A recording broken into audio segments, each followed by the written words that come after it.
نعمدہ نصلی علی رسولہ الکریم اما بعد اعوذ باللہ سمیع العلیم من الشیطان الرجیم بسم اللہ الرحمن الرحیم۔ السلام علیکم ورحمۃ اللہ وبرکاتہ۔ میرے ناظرین و سامعین، میری آج کی گفتگو کا عنوان نسبت یعنی تعلق ہے۔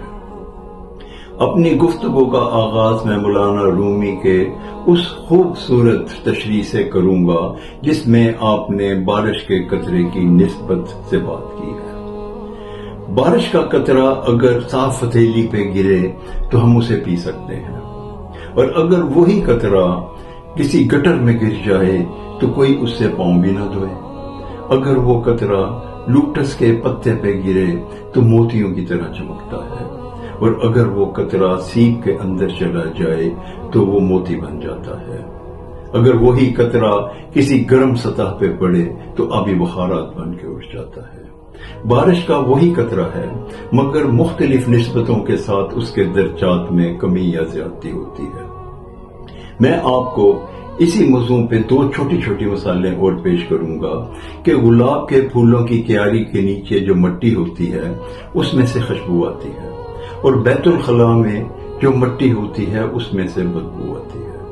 مٹی تو وہی ہوتی ہے، مگر نسبت کی وجہ سے، گلاب کی نسبت کی وجہ سے اس میں خوشبو، اور بیت الخلاء کی نسبت کی وجہ سے اس میں بدبو آتی ہے۔ اب وہ ایک جو بارش کا قطرہ جو گرم سطح پہ گرتا ہے وہ تو فنا ہو جاتا ہے، آبی بخارات بن کے اڑ جاتا ہے، اور اگر وہی قطرہ سمندر میں گر جائے یعنی کلزم میں چلا جائے تو وہ چھوٹا سا قطرہ کلزم کا حصہ بن جاتا ہے۔ کلزم تو نہیں بن سکتا، مگر وہ سمندر میں جانے کے بعد سمندر کی کلزم کی گہرائیوں تک کے راز کو جان لیتا ہے۔ اللہ تعالی ہمیں نیک لوگوں کی صحبت اختیار کرنے کی توفیق عطا فرمائے۔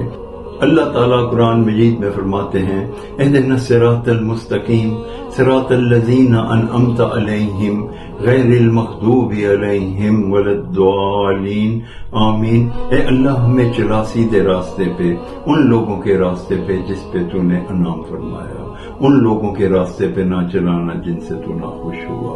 اور قرآن مجید میں ہی اللہ رب العزت نے ان انعام یافتہ لوگوں کا بھی بتا دیا کہ وہ انبیاء اکرام ہیں، صالحین ہیں، صدیقین ہیں اور شہداء اکرام ہیں۔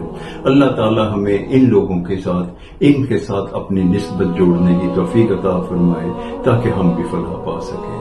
السلام علیکم ورحمۃ اللہ وبرکاتہ۔